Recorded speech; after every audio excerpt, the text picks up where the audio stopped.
di eh apa sih tanda tangan? cut lah ya.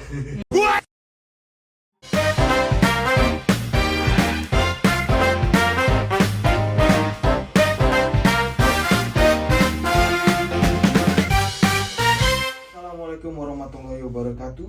Selamat pagi, halo kawan pajak. Selamat datang di acara podcast atau siniar KPP Madya 2 Jakarta Selatan 2 dengan tagline kami seperti biasa, Ngopi Madu, ngobrol pajak happy bareng Madya 2. Sebelumnya kami senantiasa mengingatkan kepada kawan-kawan pajak sekalian dimanapun kalian berada untuk selalu menjaga kesehatan.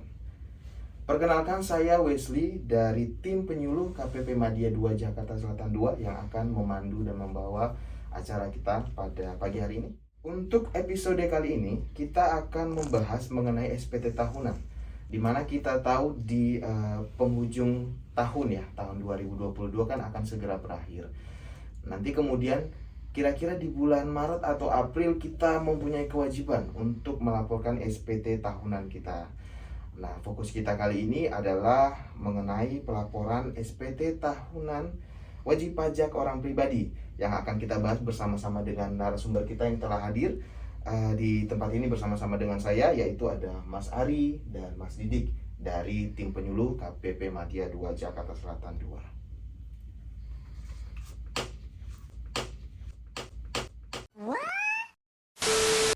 Baik, kita akan langsung berbincang-bincang dengan narasumber kita yang sudah hadir di tempat ini.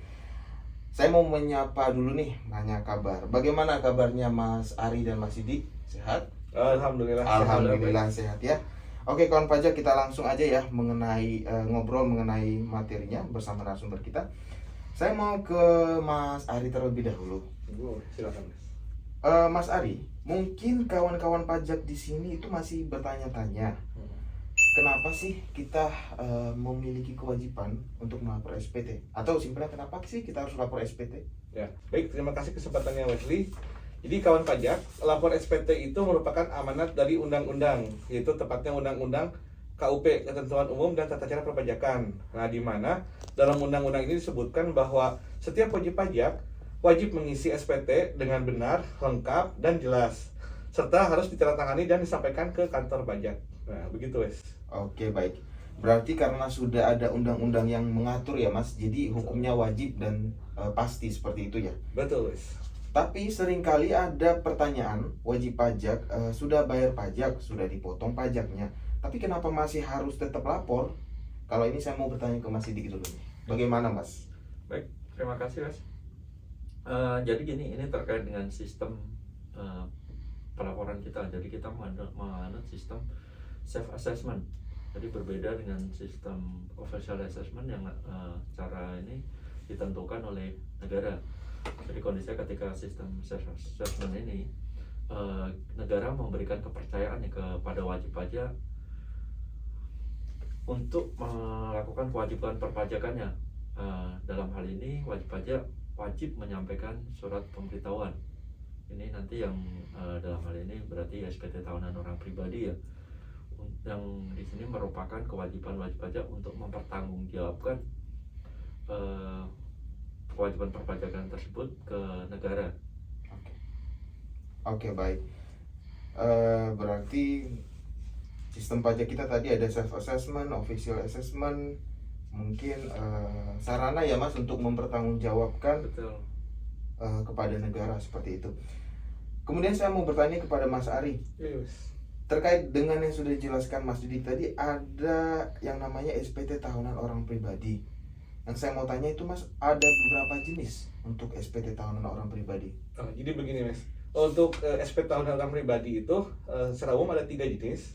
Yang pertama itu adalah formulir 1770, yang kedua formulir 1770S atau sederhana, dan yang ketiga adalah formulir 1770 SS atau sangat sederhana. Oke, baik, seperti itu. Jadi ada 3 jenis formulir ya Mas untuk Betul. SPT tahunan orang pribadi. Kemudian Mas Didik mungkin boleh dijelaskan apa sih perbedaan antara 1770, 1770S dan 1770SS tadi yang telah disebutkan oleh Mas Ari? Baik, jadi gini, melanjutkan dari Mas Ari tadi ya, ini formulir 1770 1770, 1770S sama 1770SS ya. Jadi secara umum nih formulir 1770 ini merupakan formulir dasar yang dapat digunakan untuk semua jenis profesi orang pribadi karena isinya mencakup semua jenis penghasilan. Oke. Tetapi 1770 ini dalam prakteknya digunakan bagi wajib pajak yang mempunyai usaha atau pekerjaan bebas. Sedangkan untuk wajib pajak yang kebetulan tidak ada usaha atau penghasilan tetapi ada keperluan melaporkan SPT tahunan juga bisa menggunakan formulir ini sebetulnya. Oke. Selanjutnya untuk 1770S ini diperuntukkan bagi wajib pajak karyawan yang penghasilannya ini brutonya ya ini sama dengan atau lebih dari 60 juta rupiah. Jadi penghasilannya ini sama dengan atau lebih dari 60 juta rupiah ini per tahun ya. Karyawan di sini bisa memperoleh dari satu atau lebih pemberi kerja. Yang mengisi formulir 170S ini juga diwajibkan untuk meminta bukti potong 1721A1 nanti atau 1721A2. Selanjutnya formulir 1770SS diperuntukkan bagi wajib pajak yang mempunyai penghasilan selain dari usaha atau pekerjaan bebas dengan penghasilan bruto tidak lebih dari 60 juta rupiah dalam 1 tahun dan hanya dari satu pemberi kerja aja. Jadi ini ditekankan tadi kalau ada 2 pemberi kerja otomatis akan menggunakan yang di atasnya 1770S, sedangkan 1770SS ini khusus untuk satu pemberi kerja. Oke. Baik. Tadi saya tertarik dengan formulir yang 1770 polos ya, tanpa S itu. Intinya kan bagi usahawan atau pekerja bebas ya, Mas. Betul. Nah, saya mau bertanya kepada Mas Ari. Kalau usahawan mungkin kawan-kawan pajak sekalian sudah mengerti nih, ada profesi usahawan. Tapi kalau pekerjaan bebas itu seperti apa, Mas? Apa itu pekerja bebas gitu? Jadi pekerja bebas atau pekerjaan bebas kalau kita merujuk ke undang-undang KUP adalah pekerjaan yang dilakukan oleh orang pribadi yang mempunyai keahlian khusus sebagai usaha untuk memperoleh penghasilannya dan tidak terikat dengan hubungan kerja. Jadi misal profesional yang dia bekerja tanpa terikat hubungan kerja seperti pengacara, akuntan, notaris. Nah itu termasuk dengan pekerjaan bebas. Olahragawan atau penyanyi pun itu termasuk pekerjaan bebas, wes. Oke, baik. Selanjutnya saya mau tadi melanjutkan dari Mas Dik yang mengatakan bahwa untuk formulir 1770S dan SS tadi kan bagi karyawan yang perlu ada bukti potong 1721A1 maupun 1721A2. Nah, saya mau bertanya, bedanya apa ya, Mas, untuk 1721A1 dan 1721A2 ini? Baik. Jadi gini bedanya. Kalau 1721A1 ini bukti potong untuk wajib pajak orang pribadi berstatus pegawai atau pensiunan. Oke.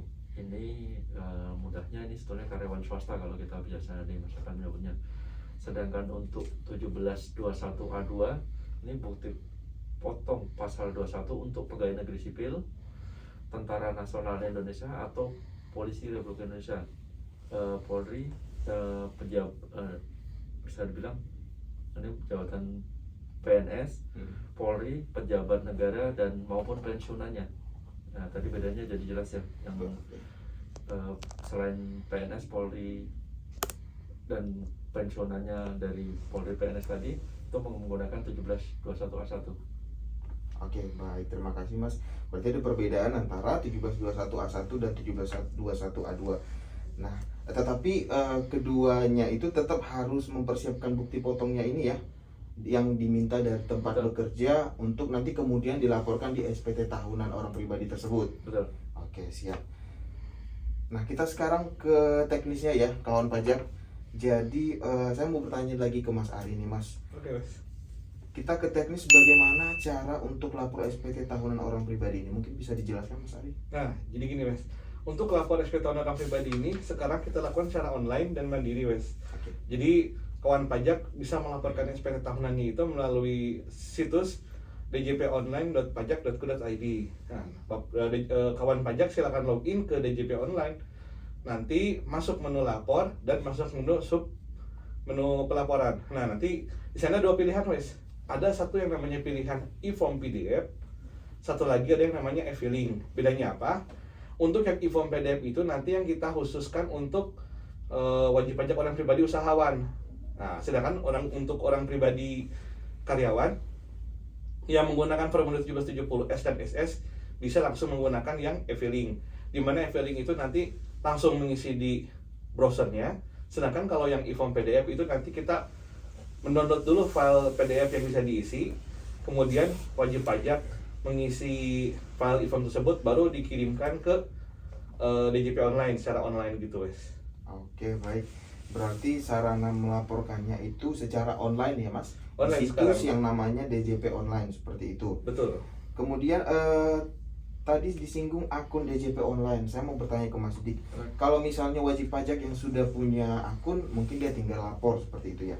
Tapi bagaimana jika kawan-kawan pajak sekalian itu tidak punya atau belum punya akun DJP Online, Mas? Bagaimana cara untuk melaporkannya? Nah, untuk kawan pajak yang belum mempunyai akun DJP Online ini otomatis harus registrasi terlebih dahulu. Oke, baik. Setelah sebelumnya mengajukan EVIN ke KPP, jadi harus minta EVIN dulu ke KPP.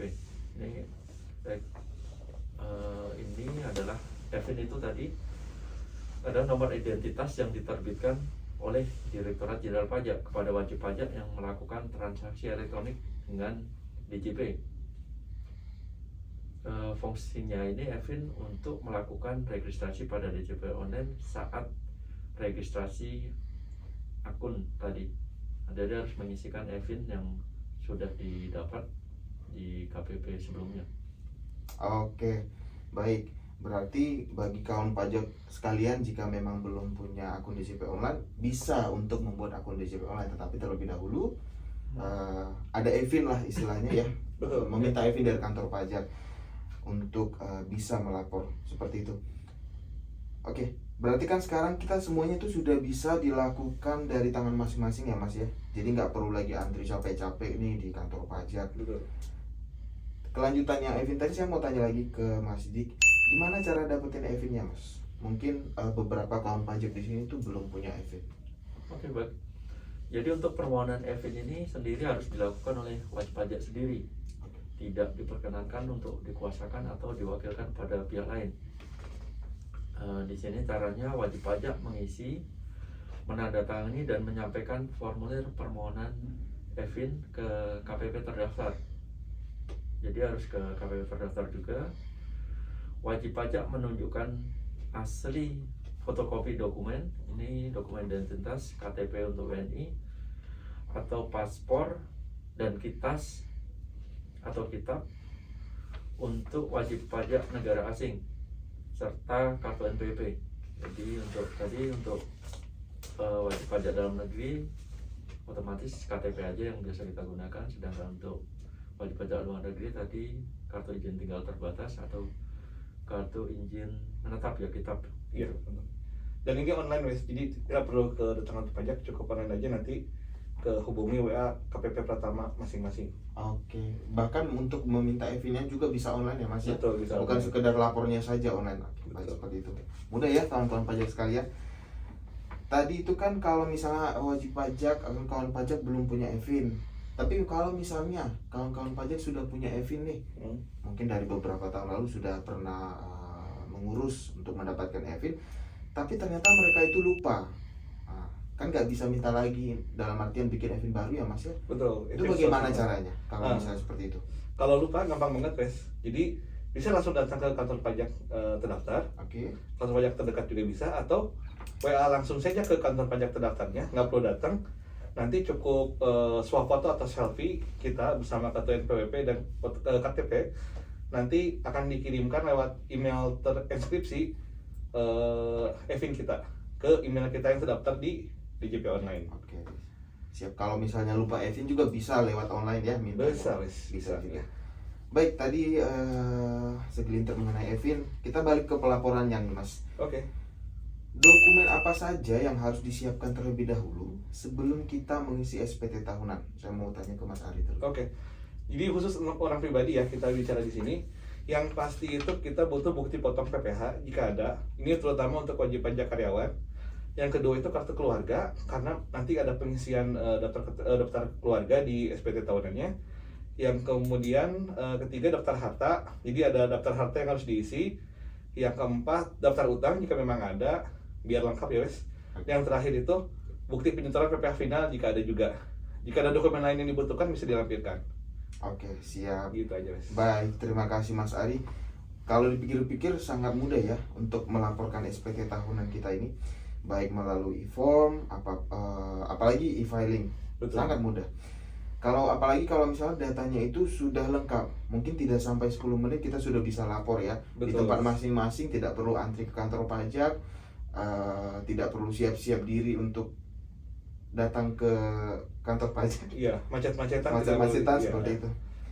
Dan bukti penerimaan elektroniknya Dikirim lewat buktinya, email. iya, buktinya juga kalau misalnya kita sudah melaporkan langsung dikirim lewat email. Betul, seperti betul. itu. Jadi tidak ada bersentuhan dengan dunia luar lah istilahnya ya. Betul wes. Jadi kawan-kawan pajak sekalian, DJP online ini sangat paperless ya. Kalau bisa dibayangkan tidak ada kertas sama sekali, hemat waktu juga dan tidak perlu desak-desakan untuk lapor ke kantor pajak. Saya mau bertanya terakhir nih ke Mas Didik. Apa yang harus dilakukan oleh kawan pajak jika terkendala dalam lapor atau melapor SPT tahunan? Baik, ini jika kondisi tadi terjadi ya, ada kendala melalui lapor melalui DJP ini, kawan pajak bisa melakukan hal kira-kira kayak gini ya. Ada dua, kawan pajak pertama dapat menghubungi saluran komunikasi yang tersedia di masing-masing unit vertikal kantor pajak. Ini bisa dilihat di http://pajak.go.id/unit kerja. Selanjutnya, kedua, kawan pajak juga dapat menghubungi kering pajak.